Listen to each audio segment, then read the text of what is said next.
Bonjour et bienvenue dans l'émission Passé-Présent, une émission dirigée par Philippe Conrad. Philippe, bonjour. Et Bonjour aujourd'hui, Marie-Thérèse. vous allez évoquer la constitution des frontières en Afrique. Oui, pourquoi ce sujet des frontières africaines? Parce que nous sommes dans une actualité brûlante avec les interventions françaises, notamment au Mali et en Centrafrique. On mesure bien, on évalue bien la faiblesse d'un certain nombre de ces États africains nés de l'indépendance. Et un point important pour comprendre cette situation, c'est le tracé des frontières tel qu'il a été établi entre ces différents États africains. Et alors, quand ont-elles été Alors, établies, ces alors si frontières? l'on Recule dans le si temps, l'on là. recule dans le temps, il faut remonter à 1963, la conférence fondatrice de l'Organisation de l'Unité africaine, devenue depuis l'Union africaine, conférence fondatrice qui se tient à Addis Abeba en Éthiopie. Et là, vous avez 30 chefs d'État de pays qui ont accédé plus ou moins récemment à l'indépendance, qui vont se mettre d'accord pour admettre que dans le cadre de l'organisation qu'ils viennent de créer, il y a une égalité de souveraineté entre tous les participants, il y a un principe de non-ingérence dans leurs affaires intérieures et il y a surtout un principe d'intangibilité des frontières. Parce que les dirigeants africains de l'époque ont bien compris que si à la faveur des indépendances, on remet en cause les frontières issues des tracés coloniaux, eh bien on a un risque de balkanisation de l'Afrique. Alors cette situation, elle a quand même évolué depuis, parce que nous étions là en 1963, 30 ans plus tard, et paradoxalement, c'est en Éthiopie que ça arrive. Il y a une partie de l'Éthiopie de l'époque, à savoir l'Érythrée, qui va acquérir son indépendance.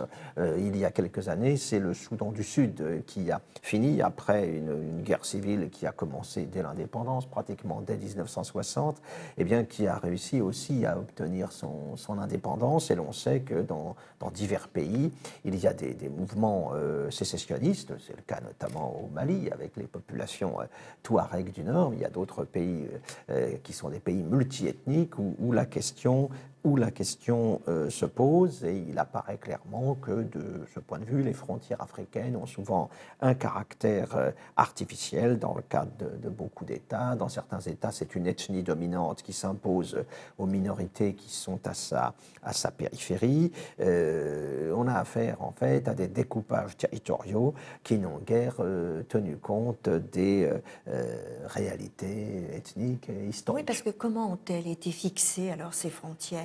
Alors, d'abord, oui. il faut rappeler que la notion de frontière dans l'Afrique précoloniale n'a pas grand-chose à voir avec ce que nous avons Oui, ce que nous connu entendons, nous, oui. chez nous. Hein. Les pouvoirs politiques en Afrique, ou les empires, on a pu dire, ou les royaumes africains, ils ont eu des frontières, des limites extrêmement fluctuantes. Ce sont des organismes politiques assez élémentaires. Et puis, une ethnie plus puissante que ses voisines va donc s'étendre, s'imposer pour un temps donné. Généralement, c'est assez court, hein, un siècle parfois. Alors, c'est lié aussi aux circonstances. Hein. Un prédicateur religieux qui va mobiliser des forces derrière lui. Je pense à un Ousmane Dan Fodio et les migrations Peul dans l'ex-Soudan français au XIXe siècle. Ça peut être le célèbre chef zoulou Tchaka qui va constituer l'empire zoulou en Afrique australe. Mais tout cela, ça correspond à des phénomènes d'expansion, mais ça ne s'inscrit pas dans une logique de type européen avec des bornes frontières et puis derrière tout cela avec des cartes pour sanctionner ce découpage. Alors évidemment, la colonisation est intervenue derrière tout cela. Pendant peu de temps, il faut toujours le rappeler, la colonisation en Afrique noire, c'est à peine un siècle, hein. C'est 4 générations, pas plus. Ça a été une séquence assez courte de l'histoire de l'Afrique, ce que l'on a tendance à oublier, hein, ce qui explique aussi pourquoi aujourd'hui certaines tendances lourdes de l'histoire africaine qui ont été stoppées, transformées par la colonisation, sont de nouveau de retour. Hein. Au début, les puissances coloniales s'installent généralement sur les côtes, ont des points d'appui, à partir de là constituent une zone d'influence, mais se préoccupent peu de fixer des frontières. Les choses vont changer au tournant des années 1880, quand va se produire ce qu'on va appeler le Scramble for Africa, hein, l'arrivée vers l'Afrique pour le partage de l'Afrique. La France s'empare de la Tunisie, impose son protectorat en 1881. L'Angleterre, à la même époque, s'impose en Égypte. Eh bien, pendant la vingtaine d'années qui va suivre, eh bien, le continent africain va se trouver divisé, et cette fois avec des frontières établies par les puissances européennes. Il restera encore quelques cas, quelques exceptions. Le protectorat marocain ne sera établi par la France qu'en 1912, et l'Éthiopie conservera son indépendance, on le sait, jusqu'aux années 1930. En fait, ces frontières coloniales, elles sont le fruit, le résultat de décisions qui sont avant tout prises dans les chancelleries européennes, hein, dans les grandes capitales européennes. L'avis des coloniaux qui sont engagés sur place, qui ont une connaissance de terrain, n'est pas souvent pris en compte. Hein, les motivations qui poussent les États européens dans ce domaine, c'est le souci du prestige national, c'est l'idée qu'il faut absolument se trouver quelque part avant un rival, un compétiteur éventuel. Ça peut être tout simplement une affaire de compensation, c'est important de le rappeler, on a de nombreux exemples. Hein, on voit bien comment Pierre Laval, en 1935, il s'entend avec les Italiens pour leur donner ce qu'on appellera la bande d'Aouzou au nord du Tchad, pour la rattacher à leur Libye. Hein, c'est quand même 114 000 km², même si c'est surtout du désert. Mais on a aussi de nombreux autres exemples. Le plus célèbre, sans doute, c'est le troc entre le Maroc et le Congo, qui est réalisé en 1911 pour trouver une solution à l'affaire d'Agadir. Les Allemands nous laissent les mains libres au Maroc. En contrepartie, on leur donne une partie de notre Congo qu'ils vont rattacher à leur Cameroun. Mais on a d'autres exemples moins connus. En 1890, par exemple, Anglais et Allemands échangent l'île d'Heligoland au large des côtes allemandes contre l'île de Zanzibar au large de l'Afrique orientale allemande. Celle-ci revient aux Anglais et Heligoland revient à l'Allemagne. D'autres cas. En 1871, par exemple, les Anglais s'entendent avec les Hollandais, ils leur abandonnent un certain nombre de positions à Sumatra, en Indonésie, moyennant quoi, eh bien, les Hollandais renoncent à leur présence dans la Gold Coast, la Côte d'Or, qui deviendra plus tard le Ghana. Il y a encore d'autres cas. Les îles Samoa dans le Pacifique vont faire l'objet d'un accord qui va permettre aux Anglais de s'entendre avec les Allemands à propos des frontières du Togo allemand. On a encore mieux. La Gambie, qui est enclavée dans le Sénégal français, sous le Second Empire, les Français ont proposé de l'échanger aux Anglais contre notre présence sur la Côte d'Ivoire, hein, sur la côte seulement à l'époque. En 1870, on leur proposera même le Gabon. Certains penseront leur laisser les fameux 5 comptoirs français des Indes pour récupérer cette fameuse Gambie. Finalement, cela ne se fera pas. Donc on le voit, tout ça se décide en Europe et parfois à travers des situations qui peuvent paraître un peu surprenantes. Il y a un autre élément qu'il faut évoquer, c'est ce qu'un historien de la colonisation a appelé le vertige de la carte. Alors, on regarde la carte et puis à partir du moment où on occupe certaines positions, certains territoires, eh bien on projette au-delà ce contrôle territorial, géographique, comme si c'était une absolue nécessité. On a des cas de ce point de vue assez étonnants. Lord Cromer, par exemple, qui était résident anglais en Égypte, considérait qu'il fallait absolument s'imposer au Soudan, qui allait devenir le Soudan anglo-égyptien, parce que la sécurité de l'Égypte, l'existence même de l'Égypte sous contrôle anglais, exigeait que l'on contrôlât les sources du Nil. Bon, voilà, c'est une espèce de logique géographique un peu gratuite. On a quelque chose sans doute encore de plus surprenant. Le chancelier allemand Caprivi, qui a succédé à Bismarck, négocie avec les Anglais à propos de l'Afrique australe et obtient la création à l'est, au nord-est du sud-ouest africain allemand, la Namibie actuelle, de ce qu'on appelle la bande de Caprivi, qui est une espèce d'appendice territorial tout à fait surprenant sur la carte. Tout ça pour pouvoir toucher aux rives du Zambèze, parce que l'accès aux rives du Zambèze était considéré comme un objectif hautement recommandable. On ne voit pas trop pourquoi, puisque c'est en aval que se trouvent les fameuses chutes du Zambèze. Donc on ne voit pas trop l'intérêt de l'affaire.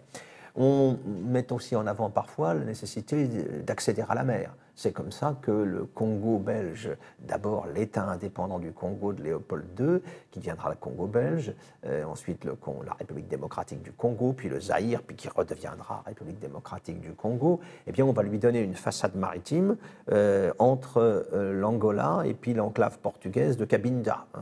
On trace les frontières pour qu'il puisse disposer d'une façade maritime, alors que ça ne correspond à aucune réalité ethnique historique.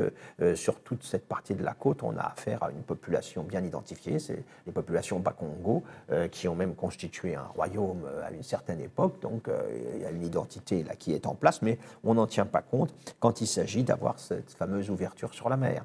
On se réfère parfois aux bassins fluviaux, aux lignes de partage des eaux. C'est comme ça que tout à fait par hasard, Léopold II va se retrouver en possession du Katanga, au sud-est de son Congo belge. À l'époque, il n'en voit pas trop l'intérêt. Ça se révélera une véritable roue africaine quelque temps plus tard. Et à l'inverse, il est au contraire fort mari que les Français s'emparent de la région du Kwilu-Nyari, dont on pense que c'est un Eldorado sur le plan des minerais. En fait, il n'y a rien du tout. Donc, vous voyez, les débats concernant ces frontières ou les motivations qui poussent à les tracer sont parfois assez surprenantes. On prétend parfois se fixer sur les frontières naturelles. Oui, ben, le Congo, ça ne marche pas parce qu'il y a un fleuve, certes, mais sur les deux rives, je le disais tout à l'heure, on a la même population. Les frontières naturelles, ce peuvent être des marais, des montagnes, par exemple, des zones un peu périphériques par rapport au cœur d'un territoire, mais très souvent, ce sont en fait des zones refuge pour diverses dissidences. Je pense aux montagnes du Tibesti par rapport au Tchad, qui ne vont pas manquer de poser des problèmes ensuite. Donc le recours à la frontière naturelle n'est pas non plus une solution.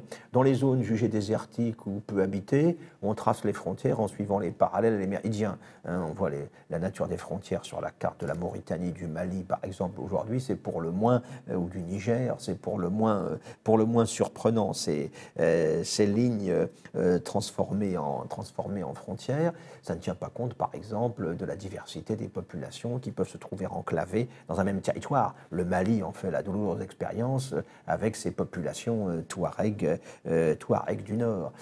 Parfois on a tracé les frontières pour relier des colonies déjà existantes. On a voulu relier le Sénégal, la Guinée, la Côte d'Ivoire, plus tard le Dahomey français, en fixant les frontières au nord en conséquence. Alors au bout du compte, on aura parfois des résultats un peu surprenants. Sur la carte, le bloc français, Afrique du Nord, Afrique occidentale française, Afrique équatoriale française, c'est tout à fait impressionnant, évidemment, par son étendue. Mais d'une part, c'est en grande partie vide, évidemment, ça correspond au Sahara. Puis d'autre part, on a créé des territoires largement artificiel, j'ai évoqué le Tchad, c'est vrai aussi pour le territoire de l'Oubangui-Chari, devenu la République centrafricaine, avec les problèmes que nous connaissons aujourd'hui. C'est ainsi que quand on s'entend avec les Anglais pour fixer nos frontières dans ces régions, ils nous laissent les mains libres à Madagascar, moyennant quoi on trace un trait depuis la ville de Sey sur le Niger jusqu'à celle de Baroua dans la région du Tchad, et puis on fixe la frontière comme ça, sans tenir compte du tout des réalités du terrain,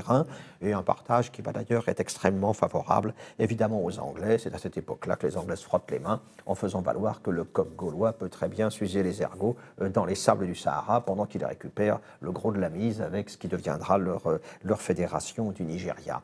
Frontières, elles sont aussi le résultat de ce qu'on pourrait appeler les traités indigènes, c'est-à-dire ceux signés par un explorateur avec les rois clés locaux. Stanley, quand il est envoyé sur place par Léopold II dans l'État indépendant du Congo, va en conclure en très grand nombre. L'Allemand Peters fera la même chose en Afrique orientale. Les agents de la Compagnie royale du Niger britannique en feront autant sur le bas Niger et sur la Benoué, son affluent. Parfois, ce sera le résultat d'initiatives personnelles. Brazza, par exemple, va donner le Congo à la France et en créant sur cet immense territoire, qui est plus grand, bien sûr, que la métropole, en créant seulement 25 postes, avec à la tête de chaque poste un sergent de tirailleurs sénégalais. Et c'est comme ça qu'on va bâtir, en quelque sorte, à cette époque, un territoire. On aura des cas analogues avec les Allemands du Cameroun, soit en direction de l'ouest, vers la Benoué, le Nigeria anglais, soit vers l'est, en direction du Congo français. En tout cas, ces frontières coloniales qui ont été ainsi fixées, on le voit, de manière un petit peu inattendue parfois, elles n'ont rien à l'époque de définitif. Hein. En plus, elles peuvent varier en fonction des accords entre les puissances concernées. Elles peuvent être révisées. Il peut y avoir des échanges et des compensations. On a évoqué de nombreux cas.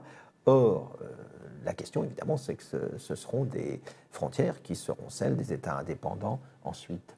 Oui, et donc elles sont sujettes peut-être à quelques modifications. Alors, on a fixé des règles du jeu à l'époque, on a essayé, ça a été surtout le fait de la conférence coloniale de Berlin, hein, qui s'est réunie donc, dans la capitale allemande de novembre 1884 à février 1885, qui s'est réunie cette conférence d'abord pour régler la question du Congo, le fameux État indépendant du Congo du roi de Belgique Léopold II. Il fallait lui fixer les frontières, il fallait surtout discuter de cette fameuse ouverture sur la mer que j'évoquais tout à l'heure, parce que les Portugais n'étaient pas contents.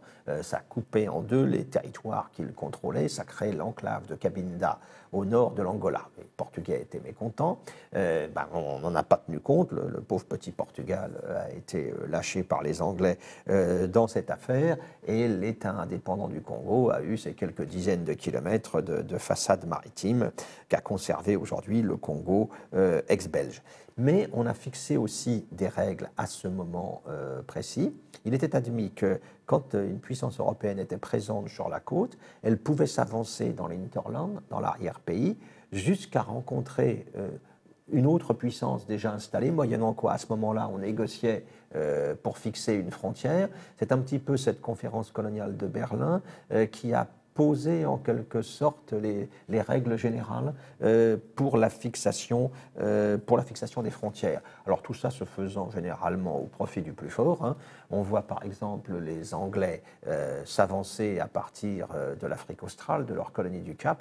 Ils s'avancent dans le Bechuanaland, le futur Botswana, pour empêcher le sud-ouest africain allemand de se rapprocher des républiques bourgs, du Transvaal et de l'Orange. Hein, parce que là, il y a une espèce de bloc germanique qui, évidemment, risque de remettre en cause la puissance anglaise dans cette région. De la même manière, les Anglais vont créer les deux Rhodésies, Rhodésie du Sud, Rhodésie du Nord, Zimbabwe et Zambie aujourd'hui, pour empêcher la fusion ou le rapprochement ou l'union entre l'Angola portugais vers l'Atlantique et le Mozambique portugais vers l'océan Indien.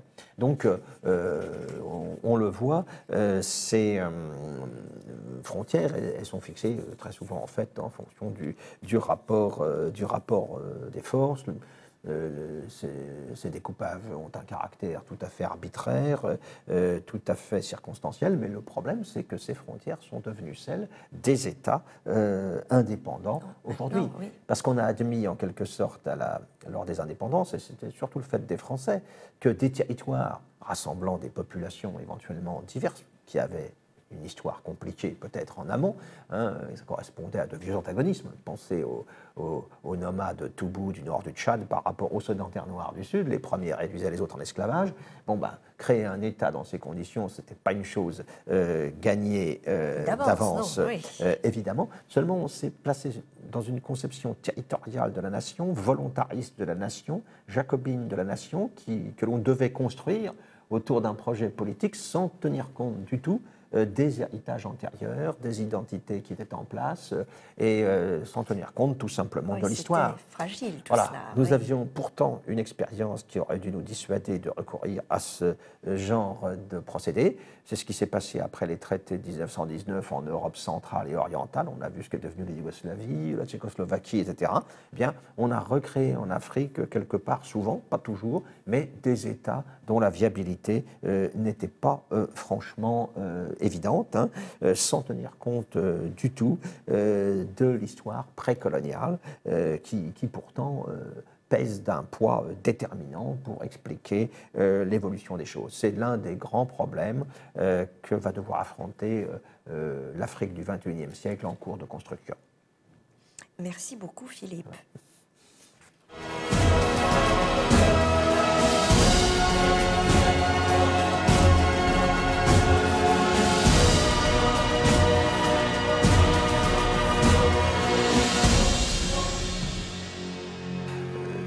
Je crois crois, Catherine, que vous allez nous parler aujourd'hui d'un personnage bien oublié, mais qui est un aventurier assez extraordinaire.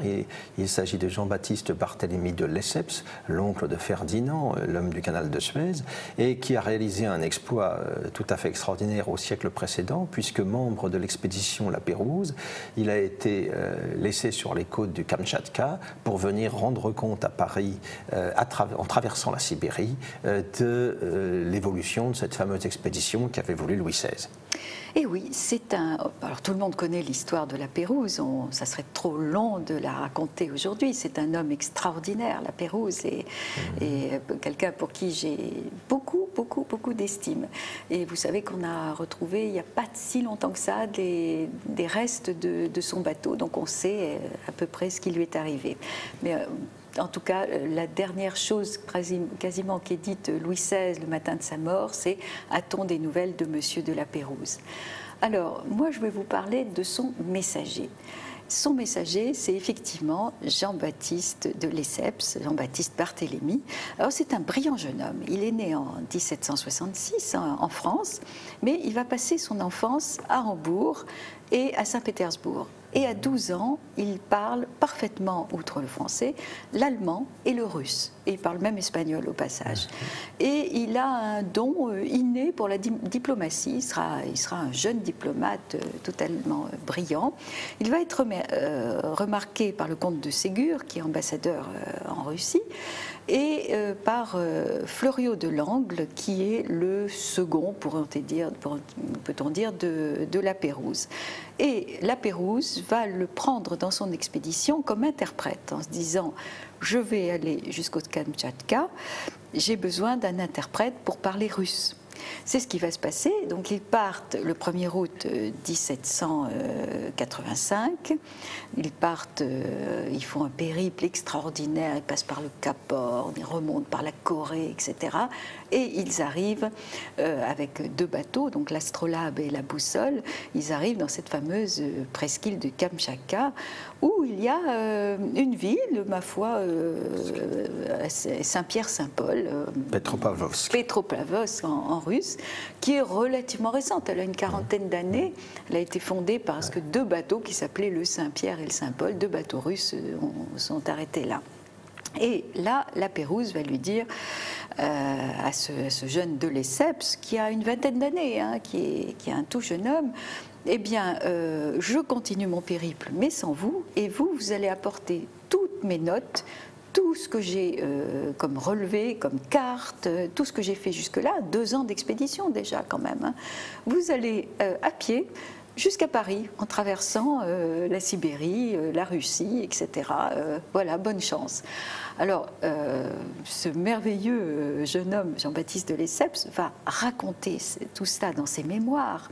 Le roi Louis XVI va lui faire un accueil absolument délirant. Et il va être ravi de le voir arriver et va publier lui-même, c'est le roi qui va faire publier ses mémoires. Donc on a ce livre formidable, écrit avec cette langue du XVIIIe siècle, où il raconte les choses les plus atroces avec cette élégance du XVIIIe siècle français. Et ça commence par des larmes. Quand il voit La Pérouse, qu'il aimait beaucoup, s'éloigner, qu'il voit les bateaux s'éloigner, il pleure amèrement. C'est encore, on ne va pas dire un gamin, mais enfin un tout jeune homme. Et il se retrouve un peu, non pas livré à lui-même, parce qu'il y a un Russe qui va l'accompagner, l'aider, etc., au moins dans la première partie de son voyage. Mais enfin, il se retrouve dans un coin qui est très, très, très sauvage. Et on a des descriptions des gens du coin qui l'appellent les Kamtchadales. Kamtchadal, voilà. Merci Philippe, merci. C'est effrayant. Alors les notes sur l'habitat, déjà, tous ces gens-là vivent dans des sortes de huttes sur pilotis.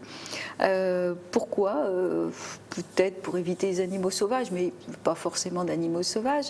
Et ils ont beaucoup de chiens. Alors les chiens sont très très très importants dans cette histoire-là, parce que les chiens tirent les traîneaux. Et le voyage de Lesseps, ça sera à 80% en traîneau. Et les traîneaux, ça pèse 5 kilos, c'est très très succinct, c'est très léger, mais c'est extrêmement difficile à manœuvrer. Donc il raconte, et c'est hilarant, comment il prend des cours de traîneau. Il se casse la figure, il manque se casser la jambe, une fois sa jambe est coincée sous le patin. Et puis les chiens continuent à avancer. Alors les chiens, ce ne sont pas des toutous de salon, hein. Ce sont des chiens relativement féroces, mal nourris. Quand on voit ce qu'ils leur donnent à manger, d'ailleurs il va y en avoir des tas qui vont mourir de faim. Alors, ils sont nourris surtout de poissons séchés. Vous allez me dire les hommes aussi, hein, parce qu'en gros il n'y a que ça, du poisson séché. La plupart du temps ils font un trou dans la glace des rivières et ils pêchent ce qu'ils trouvent, hein. En général c'est du saumon. Alors, il raconte la cuisine de ces indigènes-là, et ça donne franchement pas très envie. C'est même incroyable. Pêcher du poisson, bon, d'accord, pourquoi pas. Le fumer, ça passe encore. Mais non, là, ils enterrent le poisson. Enfin, ils l'enterrent comme ils peuvent. Et ils le laissent pourrir. Et une fois que c'est bien pourri, alors là, ils le mangent. Alors, tout ça avec des odeurs absolument répugnantes. Il faut voir comme il décrit la maison des indigènes, en disant que c'est effrayant. Déjà, il y a du feu, donc il y a une fumée âcre, parce que tout ça, c'est à base d'huile de poisson. Donc, vous imaginez la puanteur. Cette hutte où ils vivent en communauté, hein, ils sont souvent une vingtaine dans la hutte, tous mélangés, les femmes, les vieux, les enfants, tout ça. Alors toujours avec sa langue extrêmement 18e siècle, il dit il se livrait à tous les actes de la nature sans aucune pudeur ni aucune gêne. Donc on imagine ce que ça peut donner, le tout dans une puanteur épouvantable entre le poisson pourri, l'huile de poisson. Il parle des femmes aussi, et les femmes, c'est pas vraiment des pin-up, hein. D'après ce qu'il raconte, elle dit qu'ils sont luisantes de graisse, qu'elles sentent extrêmement mauvais. Et comme ces braves gens veulent lui faire plaisir, on lui organise des fêtes chaque fois qu'il arrive dans un village. Donc on dit aux femmes, allez, vous dansez. Et il dit, c'est effrayant, c'est effrayant. Elles font une espèce de danse, de bacchante, qu'elles appellent la danse de l'ours, d'une obscénité totale. Et alors lui, bon, il ne peut pas communiquer avec ces gens-là, parce qu'il ne parle pas russe vraiment, hein. Mais au fur et à mesure des semaines et des mois, il avance en Sibérie, il finit par tomber sur des gens qui parlent quand même russe, plus ou moins. Et il essaye de leur expliquer ce qu'est le roi de France, ce que c'est le royaume de France, ce que c'est la civilisation française. Il leur dessine des cartes, parce que les gens ne savent pas du tout quel est le reste du monde. Et il se donne un mal de chien pour essayer de civiliser ces sauvages, tout en disant ce sont de très braves gens, hein. Bon, un petit peu sauvages, ils ont une sale manie, c'est par exemple, les chiens de traîneau sont castrés, mais pas comme chez nous, où l'on brise. Là, c'est arraché avec les dents. Alors évidemment, il y a beaucoup de pertes, hein. Il y a beaucoup de chiens qui meurent, beaucoup de chiens qui restent estropiés, mais ça évite qu'après, ils se battent entre eux, etc. On peut penser que sa vision est marquée aussi par toute l'idéologie du bon sauvage qui imprègne toute la pensée des Lumières. Oui, bon sauvage. Et puis peut-être son indulgence vis-à-vis des populations en question. Profondément gentil. Il essaye toujours d'aider quand il peut, mais son voyage va être un véritable cauchemar. D'abord parce il voyage l'hiver, parce que tout simplement la Sibérie c'est impraticable l'été, hein, c'est une espèce de boue. Donc là, le traîneau sur la neige, ça va à toute vitesse. Il peut faire 40 vestres dans la journée. Quand il n'y a pas des vents contraires, quand le vent ne l'oblige pas, ou les tempêtes de neige ne l'obligent pas à s'arrêter, parfois il est obligé de faire un campement dans la neige, il s'enfouit dans la neige. Enfin, il n'est pas tout seul, hein. Ils sont toujours au moins une trentaine, hein. Mais il va tomber malade, il va attraper une pneumonie, il va attraper la dysenterie, mais tant bien que mal, il va mener à bien sa mission, arriver à Versailles, être reçu par le roi tout de suite, avec son équipement total en peau de renne, bottes de peau de chien, enfin un truc invraisemblable qui va devenir à la mode. Et il va continuer sa carrière, il sera nommé à Constantinople. Pendant la Révolution, il va quand même affronter 3 ans de prison à Constantinople, ce qui n'est pas drôle. Puis il va se retrouver ambassadeur à Moscou, sous Napoléon, pendant la retraite de Russie, et ça, le tsar va jamais lui pardonner. Il finira sa vie au Portugal, un peu ruiné, mais que de souvenirs. Alors, bravo, c'est pas Ferdinand de Lesseps, c'est son oncle, Jean-Baptiste Barthélemy de Lesseps, mais Ferdinand avait beaucoup d'admiration pour cet oncle qui a vécu tellement de choses.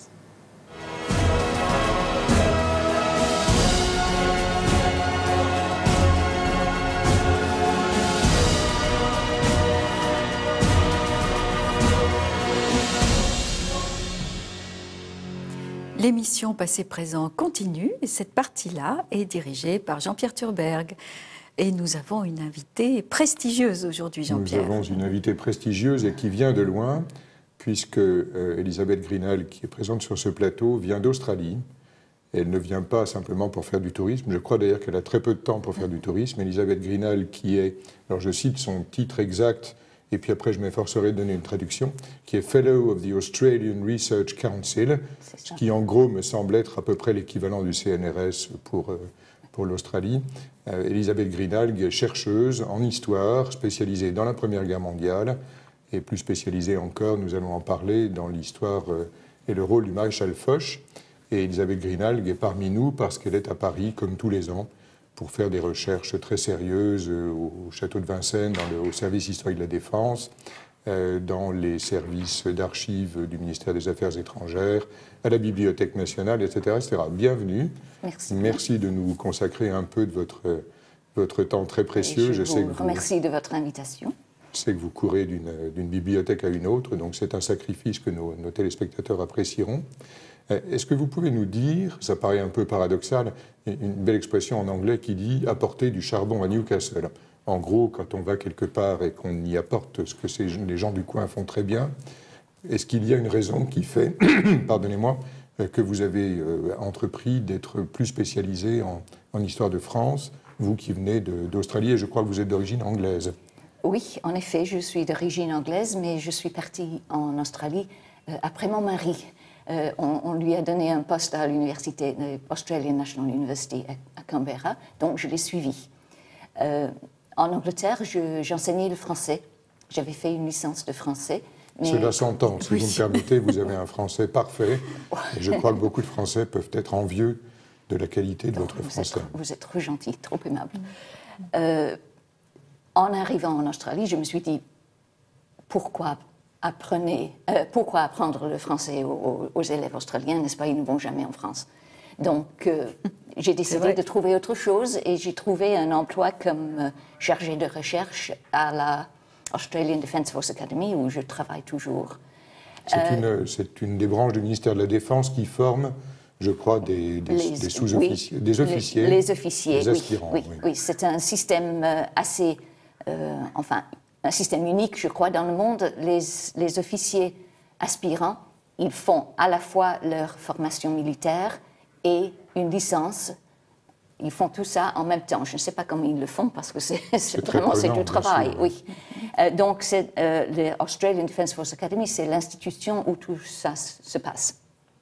Alors, j'avais un collègue qui préparait un livre sur la bataille de la Somme en 1916. Bataille très importante pour les forces anglo-australo-néo-zélandaises. Oui. Et sachant que je parlais français, il m'a demandé de faire des recherches pour lui en France, au château de Vincennes.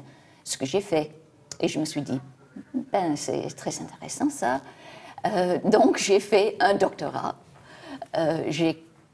Mon premier livre, c'était sur les relations franco-britanniques pendant la Grande Guerre. Et c'est pour ça que je suis tombée sur Foch, n'est-ce pas? Oui. Alors, je me permets de remontrer à nos auditeurs ce livre qui vient de sortir, donc Foch, chef de guerre, écrit par Elisabeth Grinal. Et vraiment, bravo. Le livre est sorti il y a quelques mois déjà. Il y a quelques mois, mais il commence à recueillir la presse qu'il mérite. Et il a reçu le soutien du ministère de la Défense, c'est dire la qualité du travail de Mme Grinal. Oui, ils veulent valoriser, n'est-ce pas, les archives du ministère de la Défense. Donc, alors, on parle peu du rôle des Anzacs, enfin on englobe, on engerbe souvent le rôle des pays anglo-saxons avant l'arrivée de l'Amérique sous l'appellation armée anglaise. Est-ce que vous pouvez nous en dire un peu plus? Je crois que c'est un abus de dire cela, même si les Australiens et les Néo-Zélandais manœuvraient de concert avec les Anglais, notamment dans la Somme. Ils ont eu un moyen d'entrée et des méthodes et un rôle qui n'était pas rigoureusement celui des Britanniques. Est-ce que vous pouvez nous en dire un peu plus là-dessus? Oui, en effet. L'Australie et la Nouvelle-Zélande, ce sont des dominions, n'est-ce pas? Je ne sais pas si vos auditeurs des dominions. Oui, c'est-à-dire que ce sont des colonies, enfin d'anciennes colonies, qui ont un statut spécial, n'est-ce pas? Ils ont tous les droits d'autonomie, sauf pour la politique étrangère, n'est-ce pas? c'est la Grande-Bretagne, c'est Londres qui dirige la politique étrangère. C'est-à-dire que l'Australie et la Nouvelle-Zélande se sont trouvées en guerre en même temps que la Grande-Bretagne, n'est-ce pas? C'est pour cette raison. Mais les deux pays avaient le droit de choisir, comme le Canada et l'Afrique du Sud aussi. Ils avaient le droit de choisir comment et quelle serait leur contribution à la guerre. Mais il faut se souvenir que la plupart des populations australiennes et néo-zélandaises sont des immigrés récents, n'est-ce pas? Père, fils ou petit-fils de Britanniques, n'est-ce pas?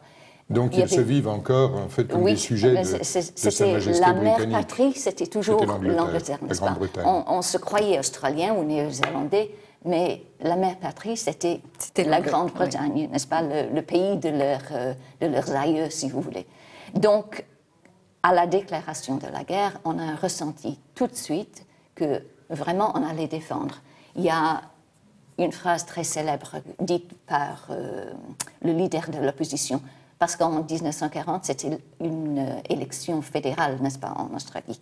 Alors, le leader de l'opposition, il a dit qu'on défendre la Grande-Bretagne jusqu'au dernier homme et jusqu'au dernier shilling, n'est-ce pas? Le shilling, c'est l'argent. La monnaie, oui.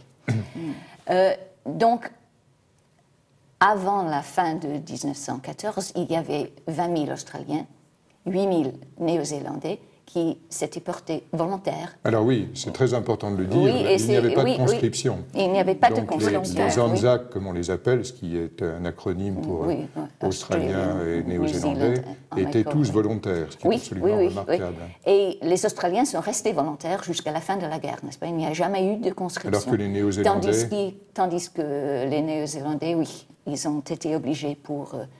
pouvoir renforcer les troupes déjà en France. Ils ont introduit, comme le Canada aussi, la conscription. Donc, pour les Australiens, c'était en quelque sorte une aventure, n'est-ce pas? On ne savait pas ce que ça allait être, n'est-ce pas? C'est un voyage gratuit. Oui. Puisque la guerre allait finir avant Noël. Bon, alors, malheureusement, sans billet de retour. Oui. Et là, ils ne savaient pas que souvent, ils n'allaient pas revenir. C'est ça, oui. Personne ne savait ce que Personne ne savait ça. Et les conditions épouvantables dans lesquelles ils ont été plongés. Mais on salue en tout cas ce courage, cet enthousiasme, cette envie de donner pour ce qui était la mère patrie des origines. Et ça, c'est remarquable. Une chose que nous avions remarquée en allant en Nouvelle-Zélande, c'est que la Grande Guerre est omniprésente dans ce pays. Je ne sais pas si c'est le cas en Australie, c'est la même où je ne suis pas encore allé. Mais le plus petit village de Nouvelle-Zélande a un monument aux morts qui n'a strictement rien à envier au monument aux morts qui, malheureusement, orne les villages de France, avec des listes d'enfants morts pour la patrie qui sont exactement les mêmes que les nôtres. Alors, ce qui m'avait extrêmement frappé en parlant avec les Néo-Zélandais, en leur demandant pourquoi cette omniprésence de la Grande Guerre, c'était la réponse qu'ils m'avaient faite, qui touchait au fait que, comme vous l'avez dit tout à l'heure, jusqu'à la Grande Guerre, les Néo-Zélandais se sentaient en fait britanniques, pour schématiser. Et qu'à partir de la Grande Guerre, ils se sont sentis néo-zélandais. Est-ce que c'est la même chose pour les Australiens? Oui. Et je crois qu'il faut se rappeler que les deux pays sont très jeunes, n'est-ce pas? L'Australie s'est fédérée en 1901, donc 13 ans avant le début de la guerre. La guerre, c'était un événement mondial très important où les Australiens et les Néo-Zélandais ont pris part. Donc, cela a contribué, si vous voulez, à former les deux pays, n'est-ce pas? C'était la première chose importante qui était arrivée à un très jeune pays. Le Premier ministre australien a dit que c'était avant la guerre, l'Australie, c'était une communauté sans tradition. Mais après la guerre, il y avait toute une histoire, n'est-ce pas? Un baptême de sang. Oui, le baptême de sang. Oui. Donc, c'est parce que cela est arrivé tout au début de la vie indépendante, si vous voulez dire comme ça, la vie indépendante de ces deux pays, cela a pris une importance qui vous a surpris, évidemment. Oui, tout à fait, oui.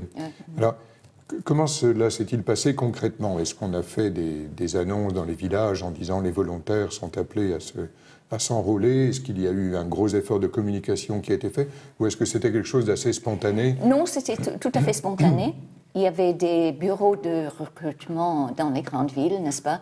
Et évidemment, pour certains qui vivaient dans la brousse, le bush, n'est-ce pas, qui étaient des fermiers, il fallait du temps pour arranger ses affaires, n'est-ce pas? Et même pour voyager vers les grandes villes.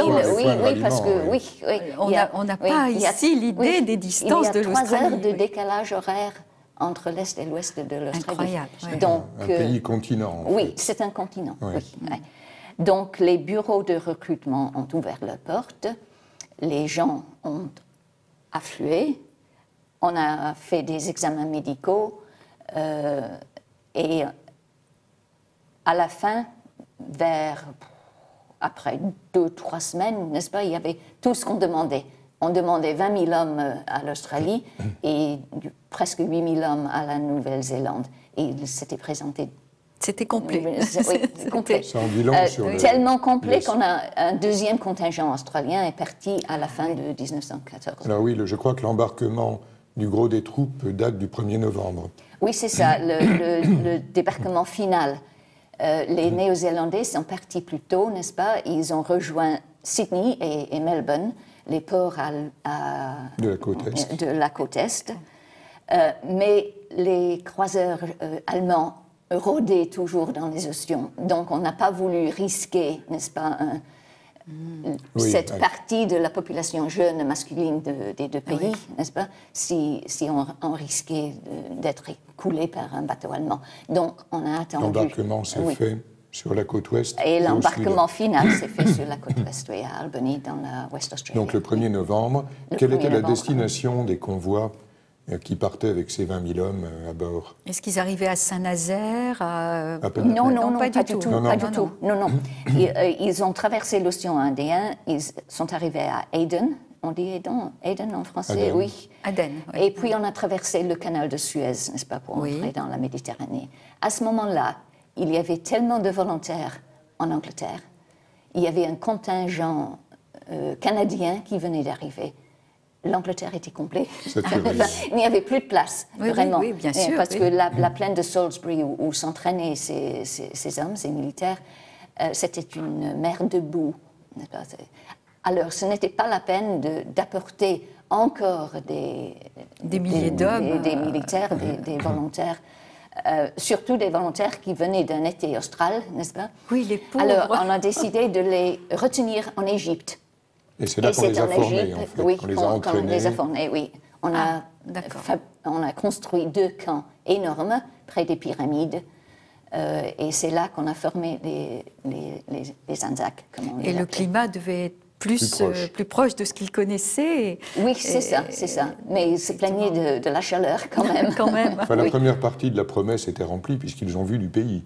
Commencer la guerre par les pyramides, c'est quand même moins dur que d'aller immédiatement dans les boues des tranchées dans le nord de la France. Et quelle a été alors la première affectation, j'allais dire opérationnelle, de ces troupes après cette période d'entraînement en Égypte? Alors, le premier engagement, c'était aux Dardanelles, n'est-ce pas, Gallipoli. Oui. Ça, c'était une idée de Winston Churchill. Une idée un peu stupide, à mon avis, de Winston Churchill. C'est vous qui l'avez dit. Oui. Et j'accepte la responsabilité, oui. Ils étaient là, en Égypte, tout près. Donc, et puisque en France, on ne voulait pas distraire des troupes, n'est-ce pas, qui combattaient déjà, alors on a décidé d'envoyer les Anzacs à l'île de Gallipoli, où ils ont passé plusieurs mois. Et ça a été un désastre sous des absolu. conditions absolument affreuses. On a coutume de dire que Gallipoli a été le Verdun des troupes Anzac, et je crois que ça n'est pas surfait. Ça a été un véritable enfer. Je crois qu'on avait réuni à peu près toutes les conditions les plus hostiles qu'on pouvait imaginer pour un baptême du feu.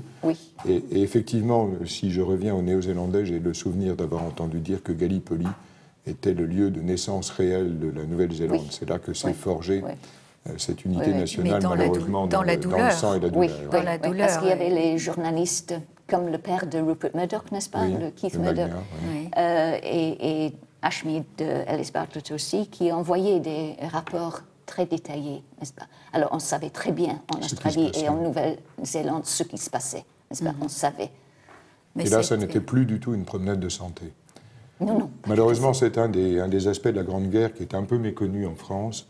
On a tendance à trop souvent oublier le front d'Orient. Nous y consacrerons d'ailleurs des émissions parce que ça le mérite. Ce sont des théâtres d'opération qu'on a peu revisités. Et puis moi, j'ai une raison personnelle de m'intéresser à ça, c'est que mon grand-oncle, qui était né en Algérie et qui était un colon en Algérie, qui n'a jamais mis les pieds en France, a voulu s'engager en 1914. Il s'est engagé dans les Zouaves. Il est allé mourir à Gallipoli. Donc c'est quand même là aussi quelqu'un qui n'avait jamais vu la France, mais qui était profondément patriote, français de cœur. Car ce mot avait un sens. Et ce mot avait un sens, oui. Et vraiment, de toute façon, l'Algérie faisait partie de la France. Absolument. Mais sa famille était originaire d'Espagne et il était né en Espagne. Il avait vécu en Algérie, il n'était jamais venu en France. De mais même il est mort pour la France. Beaucoup d'Australiens n'étaient jamais allés en Grande-Bretagne et donc sont morts à Gallipoli pour un pays qu'en définitive, avec lequel ils n'avaient pas ce contact charnel qui est si important dans le patriotisme. Alors bon, passons rapidement sur le rembarquement un peu calamiteux après cette opération manquée. Quel est le deuxième front sur lequel les Anzacs vont s'illustrer? Le deuxième front, c'est sur la Somme, dans le nord de la France, pour la grande bataille de 1916. Pas au début, ils ont commencé leur enfer, encore une fois, vers la fin de juillet, autour de Pozières, et là, tout près de là où se trouve le grand monument anglais, le Thiepval, n'est-ce pas? C'était très impressionnant, ce monument. Il y a des monuments qui sont là. Il y a le grand cimetière de Villers-Bretonneux qui est où se passent les cérémonies du 11 novembre, n'est-ce pas? Il y a toujours une relation très forte entre la ville de Villers-Bretonneux et l'Australie, parce que les Australiens ont rebâti l'école du village. Et quand on a eu ces grands incendies, il y a 2 ou 3 ans, en Australie, c'est les habitants de Villers-Bretonneux qui ont envoyé de l'argent pour repartir.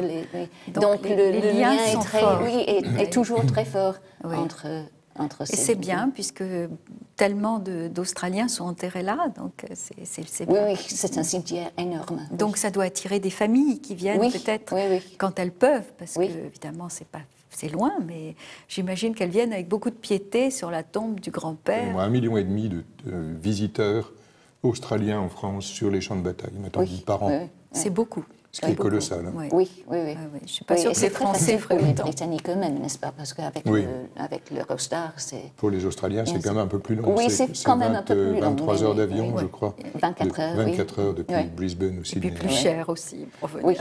Donc là, sur la Somme, on se rapproche un peu de votre héros, Ferdinand Foch, puisqu'on touche au cœur, là, le commandement entre les forces alliées, les rapports pas toujours simples entre le commandement français et le commandement des troupes britanniques et des Anzacs. Est-ce que vous pouvez nous faire rapidement une genèse de ces rapports de love-hate, d'attraction-répulsion entre des combattants qui étaient du même côté mais qui n'étaient pas toujours d'accord? Oui, n'étaient pas du tout d'accord pour la plupart, oui. Cela est parti mal, n'est-ce pas? Parce que les Britanniques c'était une force si petite au début, 4 divisions d'abord, contre les plus de 80 françaises. Donc, Joffre, le commandant en chef des armées françaises, et tout naturellement, il s'attendait à ce que les Britanniques fassent ce que lui voulait faire, n'est-ce pas? Mais dès 1916, ce n'était pas du tout la même chose, ce n'était pas du tout la même relation. Les armées britanniques, il y en avait 5 en 1916, et le nouveau commandant en chef britannique, Douglas Haig, il n'était pas du tout prêt à accepter ce qu'un étranger voulait lui dire. Français de surcroît. Français de surcroît, oui. C'était pas tellement que c'était français, c'est un étranger, n'importe quel étranger. Le rôle de Foch dans tout ça, c'est qu'il commandait les groupes d'armées du Nord. C'est-à-dire qu'il essayait de coordonner tout ce qui combattait dans le nord de la France. armée française, armée britannique, et avec ça les Belges aussi, n'est-ce pas? Bien que les Belges ne se battaient pas, mais ils étaient là, il fallait les prendre en compte. Oui. Alors c'était un travail de coordination, mais ils n'avaient pas le droit de donner des ordres, n'est-ce pas? Donc c'était un rôle tout spécial qu'il fallait développer lui-même, n'est-ce pas? Il n'y avait pas de manuel de coordination, n'est-ce pas? Il devait inventer son rôle et trouver les moyens qui marchaient. Alors la plus grande difficulté pour lui, c'est qu'il ne pouvait pas donner des ordres, n'est-ce pas? Haig, il était indépendant, il donnait ses ordres à ses armées. Et c'était vraiment l'histoire de la bataille de la Somme, c'est une série de mésententes, n'est-ce pas? Les Britanniques voulaient partir à 7h30 du matin. Les Français voulaient attendre que la préparation de l'artillerie soit bien faite et soit acceptée comme bien faite. Alors ils partaient vers midi. Donc, avec ces heures de différence, n'est-ce pas? La force d'impact de l'attaque était évidemment plus du tout la même. On prête à Foch, on en parlait avant l'émission, on lui prête cette phrase célèbre qui est « Depuis que j'ai commandé une coalition, j'ai infiniment moins d'admiration pour Napoléon ». Alors je crois que la phrase n'est pas de lui, mais elle résume bien...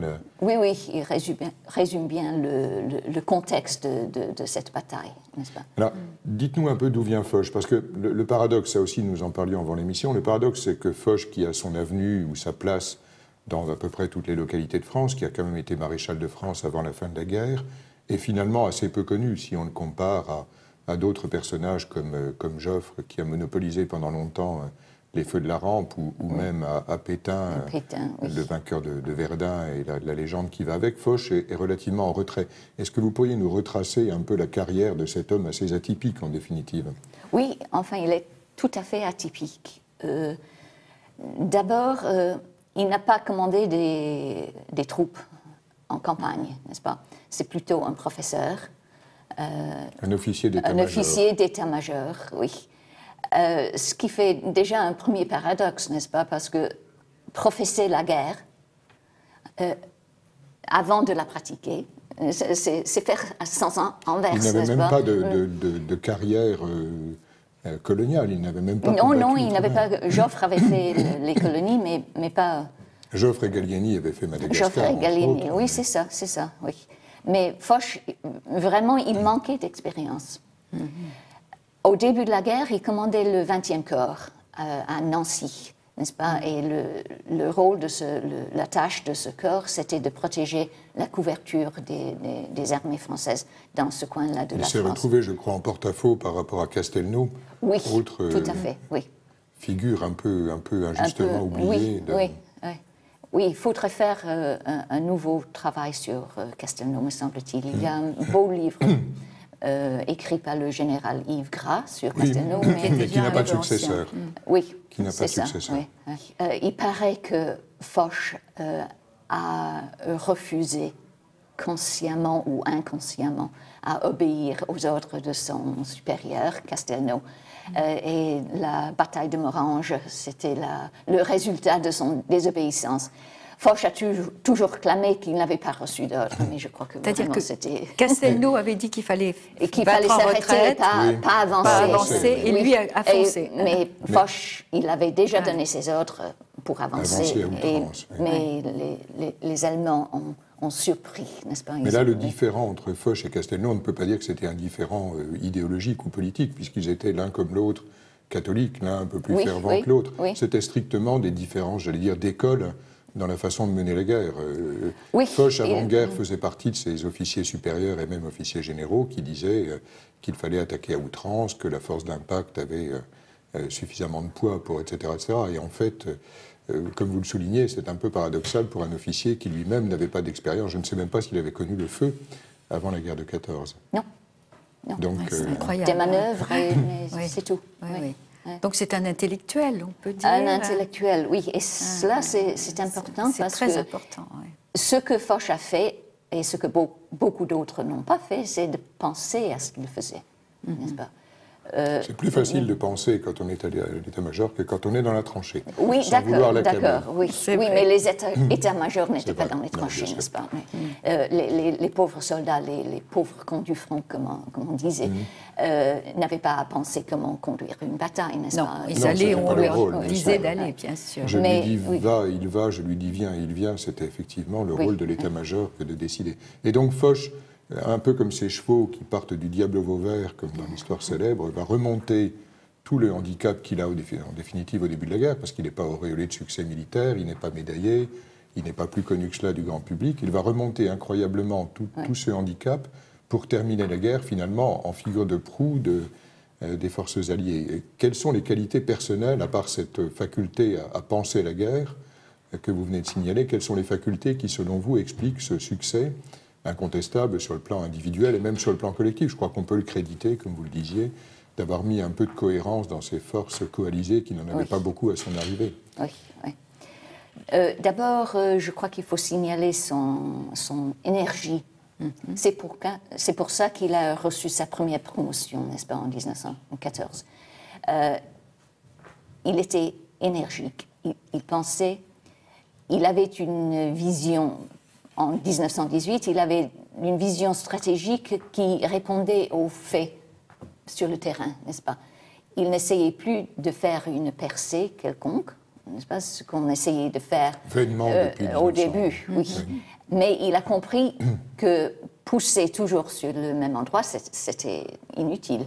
Et il a étendu la ligne d'attaque latéralement, c'est-à-dire que ce qu'il a pu faire dans la Somme en 1918, qu'il n'avait pas pu faire en 1916 dans la bataille de la Somme, c'était de demander et donner des ordres aux armées à côté de faire des coups répétés, mais chacun à côté de l'autre, n'est-ce pas? On ne perçait pas tout droit devant, mais on allait à côté.